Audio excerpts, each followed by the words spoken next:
Hi, my name is Elizabeth. I'm 47 years old, and once, I had a busy career that I chose to leave behind 18 years ago to focus on my family. These days, I spend my time doing household chores, and I find comfort in the simple pleasure of having my morning coffee. To most people, I probably seem like just an ordinary middle-aged woman, but there's something special about my life. Before I got married, I developed a strong interest in investing, and now, that passion is paying off. The profits from my investments have allowed me to enjoy things like fancy brunches at hotels and relaxing spa days, which have added a bit of luxury to my otherwise quiet life.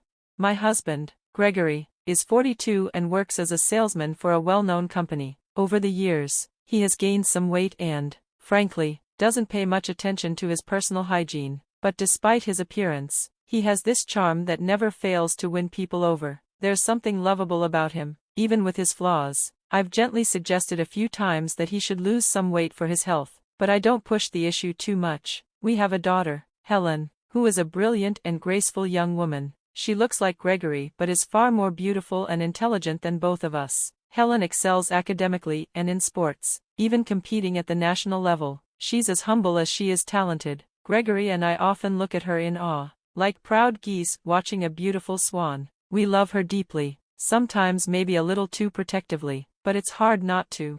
Gregory has always been drawn to younger women, but he chose to marry someone older like me. He has always cared for our family, so I've accepted that sometimes his gaze wanders. We've lived in the same condo since Helen was born. It's a spacious 5-bedroom place with a guest room, but over the years, it started to show signs of aging. Now, as life seems to be changing around us, Helen decided to move into an apartment near her college, which meant that our condo, once filled with the energy of our family, felt a little emptier. Not long after, we were told about a house that had been left to us by a relative. It was empty, and we saw it as an opportunity to move. We decided to renovate the house and make it our new home, which was exciting but also a bit of a challenge. Little did we know that this move would start to reveal some cracks in our relationship that had been hidden before.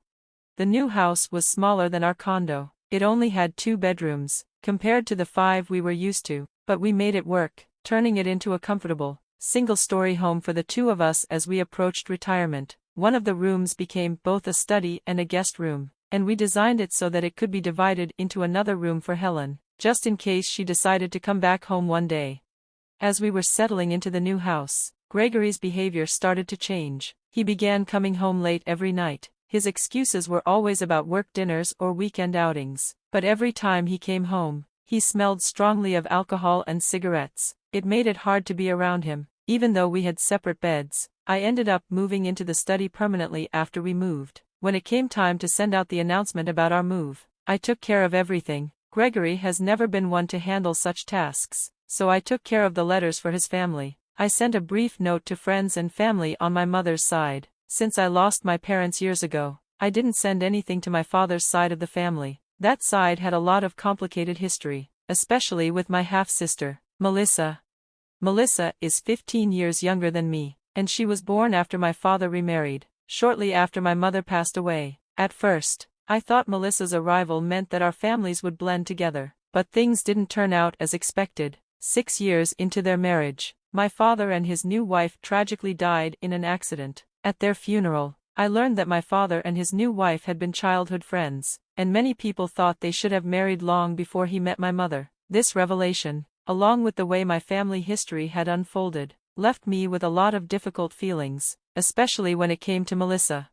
Growing up, I always felt like I had to work harder than Melissa, who had everything handed to her. She always wore expensive clothes, had the biggest room in the house, and her favorite dishes were always served at family gatherings. Meanwhile, I was stuck doing all the chores, from cooking to laundry, and working part-time jobs just to survive. My earnings were often taken from me, and I lived in a cramped storage room under the stairs. I often had to beg for even the simplest things. By the time Melissa was in elementary school, she knew about my mom, and she started looking down on me. As she grew up, I worked harder and saved every penny I could until I was finally able to move out. By then, I couldn't bring myself to have any good feelings toward Melissa, so I never shared any news about my marriage or the birth of my child with her.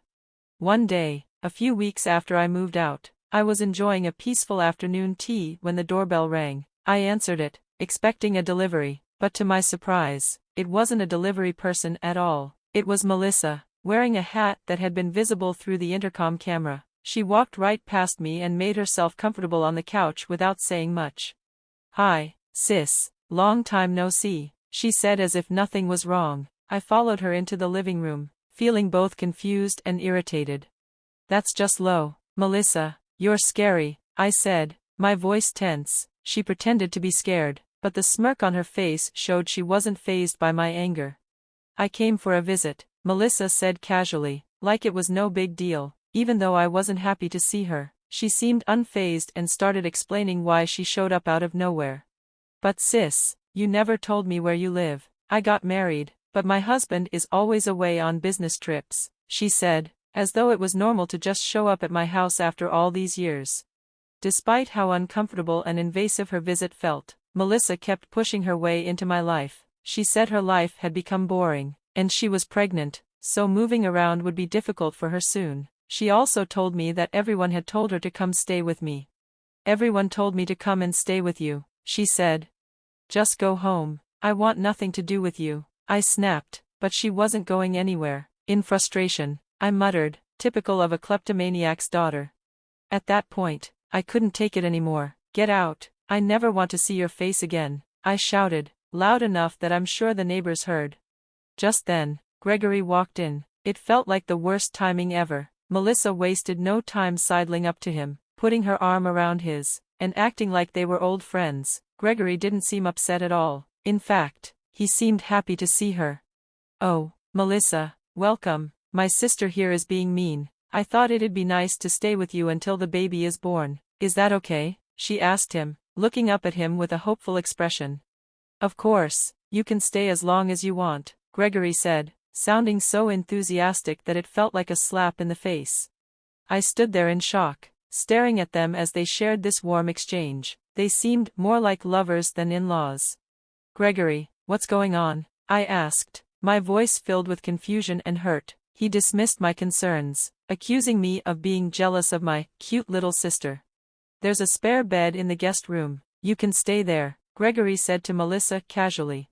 But before I could react, she quickly turned to him, suggesting she would rather sleep in the same room as him. The flirtatious banter between them only made me feel worse as they walked arm in arm to the bedroom. A heavy, sinking feeling filled my chest. Curious and afraid of what I might see, I quietly peeked into the room a few minutes later, where I couldn't believe my eyes as I stood by the door, watching the two of them in an embrace that confirmed everything I feared. They were sharing a kiss, and Melissa's words hit me like a cold slap across the face. "The baby is thrilled too, living with Daddy." My heart shattered as the truth sank in. Gregory was the father. I stood there, hidden, tears streaming down my face, helpless to stop what was unfolding. From that moment, everything changed. They treated me as if I was nothing more than a servant in my own home. I played along, doing what was expected of me, but in my heart, I began to quietly plan my escape, gathering evidence that would one day help me break free.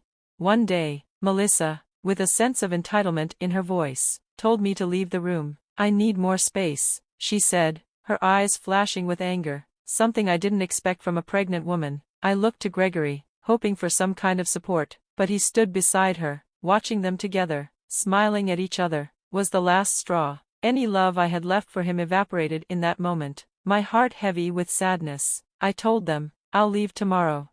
Gregory, almost gleeful, suggested I leave that very night. "This is now my and Melissa's home," he said. I didn't argue, just nodded and left. As I walked out, a small, knowing smile spread across my face. This was the beginning of something new.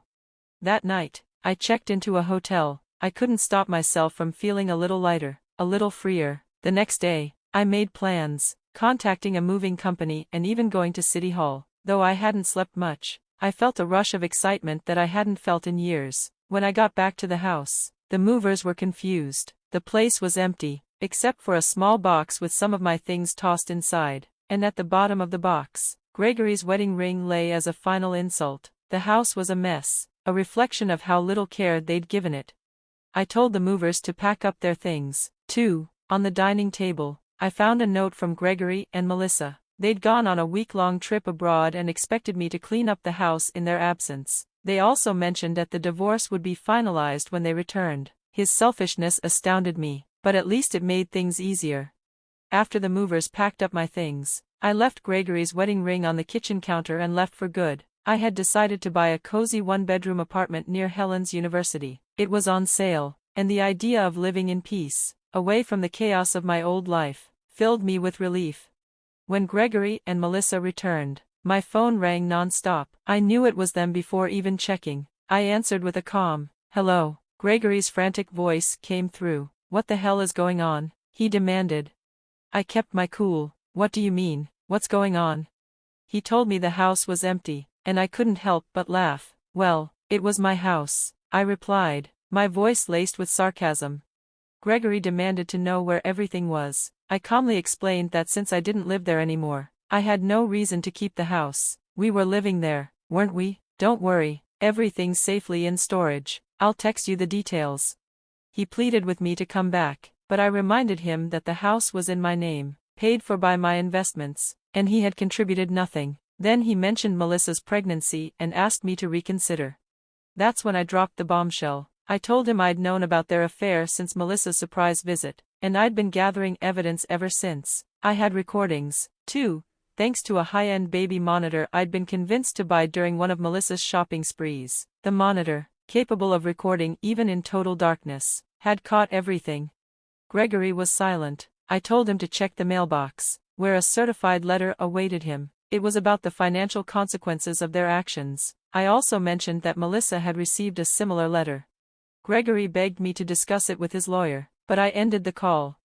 For the next hour, my old phone, the one I'd used to gather evidence, rang continuously. I ignored the calls. Eventually, the calls stopped. The next morning, an attorney contacted me, clearly exhausted from dealing with the mess. Later, I got a call from a relative on my father's side. They probably got my number from Melissa, expecting a reprimand. I recorded the call. The relative demanded I apologize to Melissa and buy her a new house. I didn't flinch. I told them I wouldn't apologize to the woman who had an affair with my husband. I added that Melissa owed me an apology and should be the one paying compensation. When the relative called me vindictive, I calmly reminded them that Melissa's actions mirrored the betrayal in her own bloodline. I told them to pass a message on to Melissa, never interfere in my life again. Though I doubted she would listen, it felt good to say it. I hung up. A weight lifted off my shoulders. Then I called my lawyer, ready to make sure Gregory and Melissa faced the consequences of their actions. The thirst for justice burned bright as I prepared for the next step. When I walked into the lawyer's office, I was greeted by the sight of Gregory and Melissa, both looking surprised, Gregory with no sign of regret, and Melissa visibly upset. I calmly placed the divorce papers on the table and offered them a deal: sign now, and the compensation would be reduced. Gregory didn't hesitate. He grabbed the pen and signed immediately, followed by Melissa, who, despite everything, managed to smirk. "I'll submit these to the county office," I said, collecting the signed documents with a smile. Melissa tried to object, but I informed her the divorce had already been finalized during mediation the day before. She hadn't paid attention to the multiple legal notices. As they processed this news, I dropped another bombshell: I could dispute the paternity of the baby. Gregory turned pale. The thought of child support for someone else's child clearly shook him. Gregory then tried to appeal to me, saying it was for Helen's sake. Just then, the door burst open, and Helen walked in. She didn't mince words, telling Gregory exactly what she thought of him, calling him out for everything he'd done. She also made it clear she would be living with me from now on. Melissa stood there, trembling with rage, unable to respond. I finished what I started. I reminded Gregory of his financial shortcomings and made it clear that I owned our house and car, and that Melissa wouldn't be benefiting from any of it. Melissa's face went pale as the reality of her situation hit her.